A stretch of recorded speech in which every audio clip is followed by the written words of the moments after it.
जय जगन्नाथ सांग मैंने सतीश ब्लॉग्स को आपको स्वागत कर शुभ सकाळ देखु मुझे बाहर बस नित्य कर्म सारिकी ए मान दी जन मत अनैसन कि मुझे परा दहीपरा देवी मैंने मोर आज कौन मुझे कौन जो देवी दहीपरा कहल तो देखो आम आज दहीपरा वाला हाजर हो गले के सुंदर सुंदर आलुदम को दहीपरा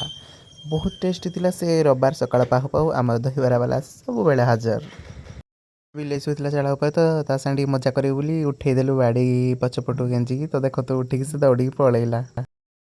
सांग मैंने आज कम चली ब्लगटा कारण सका उठिक जी करी से अच्छी तो गाधे पाधे खाई खुआ रेडी हो मैंने केत रेडी सारी तो ये कौन जगन्नाथ और रामकर रिल्स करी रिल्स करू करू वर्षा हो गला आज देखते रास्ता घाट केमती ओदा पूरा मु रिल्स सारिकी देखला बेलू वर्षा हो सारी वर्षा घर द्वार सब ओदा तो देखु शोकिला तो केमी पूरा ओदा हो जाए रास्ता घाट चारिआडे वर्षा सरू सरू देखु आकाश पूरा फांका हो जाए वर्षा आ कुआड़े भी टिके ना जी टिके खाली झिप झिप होता होता एवं पूरा सर सारे देखु मेघ देखते आमर समस्ते लोक एकाठी गदा होती कारण गोटे झाड़वाला आसला तो ताड़ू झाड़ू किणुले से तो सांग देखी पाते कि राति सारा तो ये मुझे दांडा आड़े बुला जाऊँगी आज ब्लॉग टी से जब भल लगे लाइक शेयर सब्सक्राइब कमेंट करेंगे जय जगन्नाथ शुभरात्रि।